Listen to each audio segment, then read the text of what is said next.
Hello students, welcome back to your favourite channel. तो students आपण मानको मुझे कही कि बेसी जमा चिंता करतुनि हिस्ट्री पाई चिंता बहुत आपंकर अच्छे मुझे जानी हिस्ट्री पाई जमा चिंता करतुनि खाली जी दौची बस से पढ़ु। ठीक अच्छे यूनिट 1 आपको देती सर्ट क्वेश्चन यूनिट 1 है। तो चलतु आज देखा माने एबे यूनिट 2 को जावा। यूनिट 2 आम फास्ट 1 मार्क देखी ना ए खाली सिक्वेन्स वाइज पढ़ु मुझे दौर बस से पढ़ु 100% एग्जाम पड़ो। ठीक अच्छे चलतु ख्रीष्टपूर्व षष्ठ शताब्दी में पारस्यर क्यों धर्म प्रचारकों आविर्भाव घटी जुरथष्ट्र। जैन धर्मर परंपरा अनुसार वर्धमान केते नंबर तीर्थंकर थे 24तम तीर्थंकर थे। वेरी वेरी इंपोर्टेंट क्वेश्चन यहाँ। ठीक अच्छे तापर महावीर क्यों राजवंश में जन्मग्रहण करते? काशीर इक्ष्वाकु राजवंश जन्मग्रहण करते। कैबल्य प्राप्त पर महावीर लोकों सम्मुख में क्यों धर्म उपस्थापन करते? चतुर्जाम धर्म। ठीक अच्छे देन महावीर एकमात्र कन्यार नाम कौन था? प्रियदर्शिनी। महावीर केवे इहलीला संवरण करते? ख्रीष्टपूर्व 468। देन गुप्त युग को भारत इतिहास में अन्य क्यों युग बोली अभिहित कराए? सुवर्ण युग बोली कहुए, प्राचुर्य युग बोली भी कहुए, हिंदू पुनरुत्थान युग बोली भी कहुए। तो मन रखिए 3टा जाक इंपोर्टेंट है कौन कौ युग ताको कहुए। तेणु राइट आंसर हम कौन ए समस्त। तापर गुप्त युगरे रचित एक उपपुराणटी को बाछि लेख कौटा गोटे उपपुराण जोटा कि गुप्त युगरे रचित होता है कल्की पुराण। ठीक अच्छे नेक्स्ट क्वेश्चन देखिए। काश्मीर कवि भौम रचित काव्यर नाम कौन? रावणार्जुनियम। है पे मैंने यहाँ एमती क्वेश्चन पकड़ मैंने मुझे पर्टिकुलर क्वेश्चन पढ़ी नबार कि लेखा लेखक पकाऊँ है हिस्ट्री जो आपंकर रही लेखा लेखक से पकाऊँ देखिए सब लेखा और लेखक नाम मन रखिए। तापर रोमक सिद्धांत नामक ज्योति ग्रंथ किए रचना करते? लाटदेव। ठीक अच्छे लाटदेव। देन मौर्य शासन समय सेतु कहले कौन बुझा जाए? फल और पनीपरिया आदाय राजस्व को सेतु कहुला। तापर गौतम बुद्ध केउठी इहलीला संवरण करते? कुशीनारा इहलीला संवरण करते। ख्रीष्टपूर्व षष्ठ शताब्दी में भारत में निम्नलिखित मध्य क्यों धर्म प्रचारकों आविर्भाव घटी? महावीर जिन्न आसते के ख्रीष्टपूर्व षष्ठ शताब्दी। तापर षष्ठ शताब्दी में भारत में निम्न क्यों कारण जो बौद्ध धर्म और जैन धर्म प्रचार होता? कौ कारण पाई? ब्राह्मण मान प्राधान्य, देन कुसंस्कार, देन वैदिक कर्मकांडर जटिलता यही सब तक घटी बुझेगा। तो वेरी गुड। देन चलते महावीर जिन्न और गौतम बुद्ध क्यों वर्णर धर्म प्रचारक थे? क्षत्रिय धर्म प्रचारक से थे। नेक्स्ट क्वेश्चन देखिए। जैन धर्म किए प्रतिष्ठा करते? Mahavir Jina. Telegram channel link description box अच्छी, WhatsApp channel link description box अच्छी, क्लिक करके जॉइन कर जातु। बौद्ध धर्म किए प्रतिष्ठा करते? बौद्ध धर्म गौतम बुद्ध ही प्रतिष्ठा करते। सिंपल क्वेश्चन ये पढ़े पे जमा चिंता करनी। जैन धर्मर प्रथम प्रवर्तक किए थे? जैन धर्मर प्रथम प्रवर्तक ऋषभनाथ थे। पे ये क्वेश्चन डिस्कस करना ये 1 मार्क 2 मार्क दुईटा जापर तो 2 मार्क से आपको एमती किसी पचारनी मैंने पॉलिटिकल साइंस पचारा भाई सी आप कॉन्सेप्ट बेस्ड क्वेश्चन पचारनी सी आप टोटाल 2टा क्वेश्चन को मर्ज कर 2 मार्क पचार है। प्रीवियस क्वेश्चन देखिए जानीपर 2टा क्वेश्चन को मर्ज कर 2टा सर्ट क्वेश्चन को मर्ज करदे 2 मार्क करदे। तेणु आम सर्ट क्वेश्चन सब तो भले पढ़ी देन 1 मार्क आम क्लीयर 2 मार्क भी क्लीयर है गला। जैन धर्म प्रथम प्रवर्तक गला ऋषभनाथ। देन महावीर जिन्न केबे जन्म ग्रहण करते? 540 ख्रीष्टपूर्व। देन महावीर पिता सिद्धार्थ क्यों गोष्ठीर मुख्य थे? ज्ञात्रिक गोष्ठीर मुख्य थे। महावीर माता नाम कौन था? त्रिशूला थिला। देन महावीर पत्नी नाम कौन था? जशोदा थिला। तापर दीर्घ 12 वर्षर तपस्या पर महावीर क्यों नदी कूलर शाल वृक्ष मूल ध्यानस्थ थिबा बेले दिव्य ज्ञान प्राप्त होते? ऋजुपालिका। ठीक अच्छे। जैन धर्म दिव्य ज्ञान को कौन कहुए? कैबल्य। महावीर जिन्न जामात नाम कौन? जामाली। ठीक अच्छे जामाली। तेन महावीर क्यों स्थान में इहलीला संवरण करते? पाबा। जैन धर्म 23तम तीर्थंकर किए थे? पार्श्वनाथ थे जैन धर्म 23तम तीर्थंकर। देन 28 नंबर क्वेश्चन देखिए। पार्श्वनाथ द्वारा प्रचारित चतुर्जाम धर्म में महावीर क्यों नीति पंचम नीति भाव योग करते? आत्मसंयम को आनी योग करते। देन पंच महाव्रत पालन निमित्त क्यों मार्ग अवलंबन पर जैन धर्म में कहुए? त्रिरत्न। ठीक अच्छे पे मैंने एक्जाम सर ये पीडीएफ आनी आपको देखी आपको क्वेश्चन को देखिए देखिए केते क्वेश्चन आ माने मैच करथुव है। जैन दर्शन अनुसार निम्नलिखित मध्य केउंटी गोटे अजीब स्थिति अटे?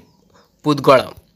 देन जैन मतवाद अनुसार 5 प्रकार ज्ञान मध्यरु केउंटी एक ज्ञान नुहे? आम जाने मति ज्ञान गोटे ज्ञान, सूत्र ज्ञान गोटे ज्ञान, अवधि ज्ञान गोटे ज्ञान, आउ 2टा ज्ञान भी आम अच्छी कि वायु ज्ञान किसी ना है वायु ज्ञान गोटे ज्ञान नुहे। जैन दर्शन अनुसार जीव और अजीव मध्य कौन सेतु भाई कार्य करुच्ची कर्मवादटा सेतु भाई कार्य करुच्ची कर्मवाद भी सिलेक्टेड 2 मार्क और 3 मार्क सॉरी 2 मार्क होची कर्मवाद 3 मार्क सिलेक्टेड है 3 मार्क में इंपोर्टेंट अच्छी जैन धर्मावलंबी मान मतरे प्रधान लक्ष्य कौन मोक्ष प्राप्ति महावीर केउ मिश्रित भाषा बाणी प्रचार करते अर्धमागधी थिला ठीक अच्छे देन नेक्स्ट क्वेश्चन रोची बाहुबली मूर्ति केउठी अवस्थित श्रवण बेलगोला अवस्थित बौद्ध धर्मर प्रतिष्ठाता किए थे बौद्ध धर्मर प्रतिष्ठाता थे गौतम बुद्ध केउठी जन्मग्रहण करते कपिलवस्तु ठारे है गौतम बुद्धंकर माता नाम कौन थी माया देवी देन गौतम बुद्धंकर पत्नी नाम कौन थी यशोधारा 29 वर्ष बयस गौतम गृहत्याग कर कर्म को कौन कह महानिष्क्रमण इंपोर्टेंट महानिष्क्रमण गोटे 3 मार्क इंपोर्टेंट क्वेश्चन भी अच्छी है गौतम गृहत्याग कलापर गया निकटस्थ केउ अरण्य घोर तपस्या मग्न रही उर्बिल्व पे फोकस सहित शुणु 100% मन रही गौतम ज्ञान प्राप्त होता अश्वत्थ वृक्षर नाम कौन थी बोधिद्रुम गौतम दिव्य ज्ञान प्राप्त होगापर धर्म प्रचारक कौन कहगला धर्मचक्र प्रवर्तन कहगला तापरे ख्रीष्टपूर्व 6ठ शताब्दी में केउ राष्ट्र रे हेराक्लिटस नामक धर्म प्रचारक आविर्भाव घटी ग्रीस ओके 4टी सत्य मध्य निहित बौद्ध धर्मर मौलिक नीति को कौन कह चतुर आर्य सत्य केते वर्ष बयस बुद्ध दिव्य ज्ञान प्राप्त होते 35 वर्ष बयस बौद्ध धर्मर लक्ष्य कौन थी सब निर्वाण प्राप्ति थी बौद्ध धर्मर लक्ष्य देन आर्य अष्टांगिक मार्ग को अन्य माने नाम कौन आम कही मध्यम पथ बोली कही बौद्ध धर्मर पवित्र ग्रंथर नाम त्रिपिटक सबू तो आम आलोचना करें इंपोर्टेंट क्वेश्चन से कौन क्वेश्चन आने पकेबा कहना आम सब बाची बाची क्वेश्चन गुड़ा आलोचना करदे आ किसी टेंशन नबार ना किए बुद्धंक मूर्ति पूजा करुले महाजान तापर केउ धर्म प्रथमे मठ व्यवस्थार प्रचलन आरंभ है बौद्ध धर्म बौद्ध धर्मावलंबी मानक वर्षर सर्वश्रेष्ठ तिथिटी कौन थी वैशाख पूर्णिमा कलिंग युद्ध केबे संगठित होता इंपोर्टेंट ख्रीष्टपूर्व 261 ख्रीष्टपूर्व जो रही 322 नंद राजत्वर अवसान किए घटाई चंद्रगुप्त मौर्य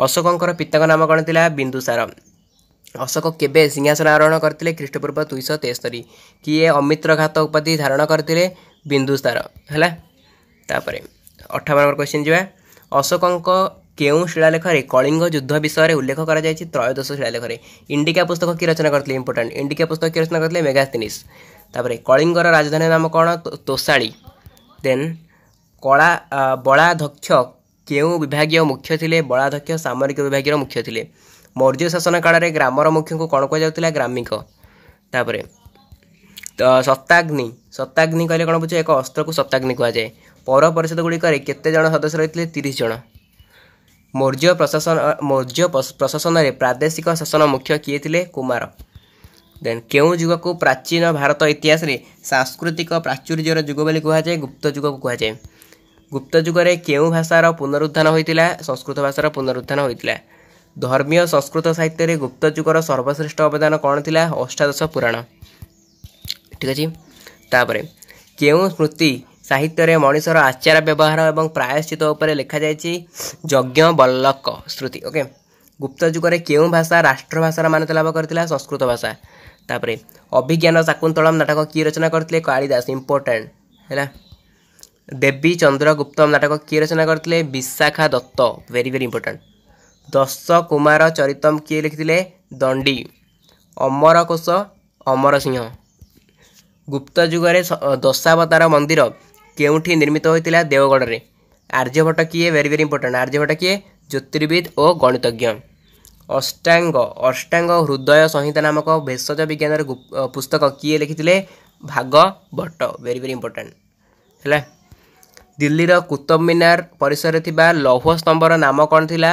मेहरौली है मेहरौली देन जी नेक्स्ट क्वेश्चन को 78 नंबर क्वेश्चन गला अल्प क्वेश्चन रहा 79 नंबर देखा सांख्यकारिका नामक हिंदू दर्शन शास्त्र रचयिता किए थे ईश्वर कृष्ण बौद्ध दर्शन उपरे विख्यात पुस्तक अभिधर्मकोश किए लिखिथिले वसुबंधु है ख्रीष्टपूर्व 6ठ शताब्दी पारस्य केउ धर्म प्रचारक आविर्भाव होता जुरथस्ट्र देन धर्म प्रचारक परमियादिस आविर्भाव केउ राष्ट्र होता ग्रीस देन आपंकर रहा नेक्स्ट क्वेश्चन धर्म प्रचारक गला यहाँ भारत वर्ष में महावीर जिन्न और गौतम बुद्ध निम्न केउ कारण उपरे स्वर उत्तोलन करते ये सबुगुड़ा कारण जो था से स्वर उत्तोलन करते महावीर जिन्न पिता किए थे सिद्धार्थ थे पिता केउ गोटिक चतुर्जाम धर्म अंतर्गत नुहे परिग्रह गोटे चतुर्जाम धर्म अंतर्गत नुहे केउटी त्रिरत्न अंतर्गत नुहे सम्यक अवधारण यहाँ किसी ना आम जाने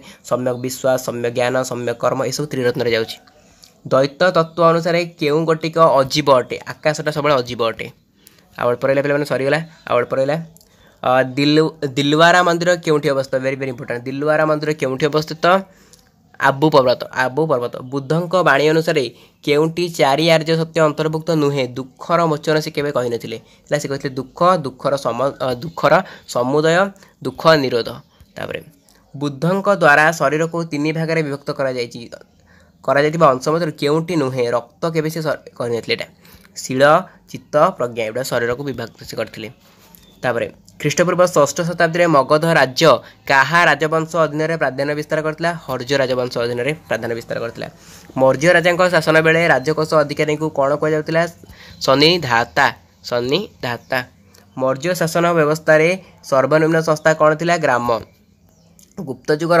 सर्वश्रेष्ठ अवदान मध्य निम्नलिखित मध्य केउटी अष्टादश पुराण अंतर्भुक्त नुहे लक्ष्मी पुराण है अष्टादश पुराण अंतर्भुक्त नाला अष्टादश पुराण अंतर्भुक्त कौन थी ब्रह्म पुराण पद्म पुराण नारद पुराण है खाली यहीटा पढ़ी पड़ेनि यहाँ नुह अंतर्भुक्त खाली पढ़े हेनी ये 2 मार्क भी इंपोर्टेंट रोज ना जो पचार था कौन अंतर्भुक्त अच्छी 2टी लेख तो आपको ये लिखा पड़ी था 2टा लिखा पड़ी था तो कहीं तेल पढ़े बुझे तो सरला 94 बेस नहीं 94 क्वेश्चन पे आप आलोचना कली यूनिट 1 है यूनिट 2 आपको सहित आलोचना कली 94 क्वेश्चन है 94 क्वेश्चन एति पढ़ दिंतु unit 2 MCQ clear MCQ 1 mark clear तापर आम रहा 2 मार्क भीतर बहुत गुटे जीव भारी देन नेक्स्ट वीडियो में आपको सहित आउ कि 2 मार्क आलोचना करी यार यूनिट 2 देन आम थर्ड यूनिट को जी सब यूनिट को कवर कर है तो थैंक यू पे सब क्लास गुड़ा अटेंड करते जमा भी मिस करेंगे एग्जाम बहुत इंपोर्टेंट अच्छी all the best for your exam.